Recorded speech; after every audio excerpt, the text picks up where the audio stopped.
let's talk a little bit about helplessness.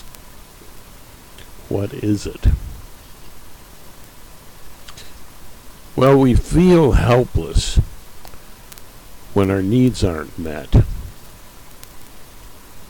And that because of some kind of trauma, perhaps deprivation, perhaps something that produced a great deal of fear. So,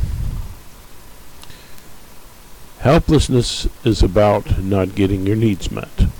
The need to successfully run away, the need to get some kind of nourishment or some kind of affection. Basically, it's about need. And need is all about love. When you're getting your needs met, you feel loved. When you're meeting someone else's needs, or you think you are, you feel loving. The problem with helplessness is that it gets wrapped around those needs. And when it does, those needs create an anxiety that, because you're helpless, you cannot deal with. So, how do you deal with it? Well, it's something that gets changed in a person in a way that helps you not feel anxious. And how does that happen? Well, it gets changed into something that you feel control over. Something symbolic of it. But not it. That you have control over. That can be food. That can be money. It can be a lot of things. But when you're not getting those things, you feel anxious. And when you think you are, you don't feel anxious, and you don't know that there's helplessness behind it. The only way to get rid of that source of that anxiety pain, that symbolic struggle for symbolic need, is to re-experience, or to experience, in a sense, for the first time, the events with the helpless feeling. And what allows that to come to the surface? Well, there's a lot of things that help. Understanding, caring, empathy, creativity, looking at things in different ways, different perspectives. And what that does, it can open up that original helplessness. And when you feel that helplessness, the needs within that helplessness, you end the feeling of helplessness. And the hold that that helplessness had on you, which is from the past, means that you're free from the control of that past. And the freedom that you think you've achieved by chasing after symbolic things that you feel you have control over is an illusion. And what do I mean by that? Well, it becomes an addiction. Why? Because symbolic need never satisfies you. You never feel that you've safely run away. You never feel that you've successfully fought off a situation. You never feel that you have gotten that need met, whatever it was. And so, you keep going after that symbolic thing. That means that you end up being greedy for the power, that control, that substance that is symbolic, perhaps, of a need. That could be food, it could be any number of things. So when we're lost in greed, which is addictive, and is in fact an addiction, then we're lost from reality. And when we're lost from reality, we're lost from ourselves. And if we're lost from ourselves, it's very hard to love ourselves as well as we should. And it's very hard to really see who others are and to love them. We're blinded. We see everything through that powerful message that for our survival, we must have that extra piece of cake, or whatever it is. So that's why these things are so hard to stop, because it feels like survival to get those symbolic needs met. So you see people that are greedy for money, and they never have enough. So they're billionaires running around. Is that an illness? I believe it is. Who needs billions? That's a greed for control and power. And so, again, how do you deal with the helplessness?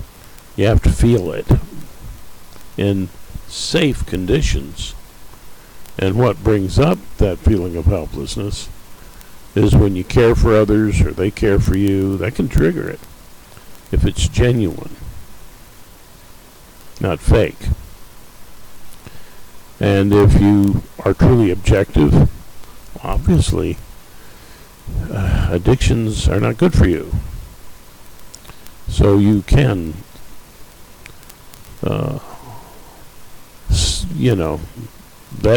that opens up the wonderment of what's behind the addiction. So objectivity helps. Another thing that helps is creativity. To be able to see things from a number of different perspectives. Now the only question is how do you get these perspectives operative in your life? And that means that there has to be a communication between that dramatic you, that part of you that's experiencing your timeline, your events, your dramatic self, which I call the kid. You have to have a communication between that and your perspectives, which are objective, empathetic, and creative. So how do you do that? Well, there might be any number of ways to help this. But I like the idea of communicating within your imagination. But out loud. Yeah, I'm talking about talking to yourself. But this is a path towards sanity. And talking to yourself was always a creative thing. It was never something that really meant you were crazy. Maybe meant you were lonely sometimes. But, so there are three dialogues, right? Between yourself and yourself as an objective person. And that kind of helps you from seeing what's going on in the present and seeing what you need to do about that and moving into the future. And I call that the director in you. It's that adult self in you that says, well, you can't have all that, but you can have this. And this is something practical you can do. And things can get better. So in a way, that's kind of comforting, isn't it? And it's not false comfort, which doesn't help. Okay. So how do you communicate with your empathy? Well, it's pretty easy. Because when you talk to people you care about or who you should care about, you're taking on that perspective of empathy. And when you're talking to people who care about you and your imagination, you're communicating as that part of you that needs that comfort, that empathy. So, that's an easy practice. What does it do? Well, it helps you understand what's happened in the past and the communication between that and your present. Because you're being loved in the present. Will be loved is nice, but you don't really feel that as much. When you're communicating with empathy, that's very much the present, feeling loved. And in the communication, you're connecting to love that should be there or was there. So, it helps you with anxieties from the present looking into the past. This is your timeline. But what's above that timeline? Well, I can look down on that timeline and see you and your struggle. And therefore see you as the hero in your timeline, in your book, the movie of your life. Struggling against things inside. Struggling against things outside. Dealing with the past and moving on. Dealing with what you think the future needs to be and how to get there. Right? But that part of you that's outside of your timeline is creative. You can see things from a lot of perspectives because it's freed. It's freed from that dramatic situation. It can appreciate your life. It can look at you and your situation with many perspectives. How do you communicate with that? Well, ask this part of you, which I call the artist, to show you what you need to see. Let you feel what you need to feel. Let me hear what I need to hear. And how do you communicate as the artist? You create guided meditations for you that are exactly for you. Now, all of these three communications are communications that help to comfort you. You're learning how to comfort yourself, and guess what? You're also learning how to comfort and appreciate others. I call this optimistic integration. There's some deeper levels, nonverbal, and the mythologies deal with that quite a bit. And on another talk, I might just talk about that. And remember, it's the use of all of these things. It's kind of like when you eat a meal, you need a balanced meal. You need a little of this and that. And depending on who you are, you need more of this or less of that. So you have to tailor this situation to yourself. And one rule of thumb is what makes you feel comfortable, what makes you feel comforted. And as you change around, you will find the discomfort. And at some point you'll feel safe to feel that helplessness. bit by bit, not a whole lot at once. Just like exercise, it takes time. But it can make you a better person. But I'll deal with you need all of this. And put it together as you need it. And the stronger the dose means all of the practices together in the same time frame. The shorter the time frame, the more impacting it is on you. The longer, the less. If you just do part of it and you divide up the time, you do another part later, becomes less impacting, but also perhaps less effective.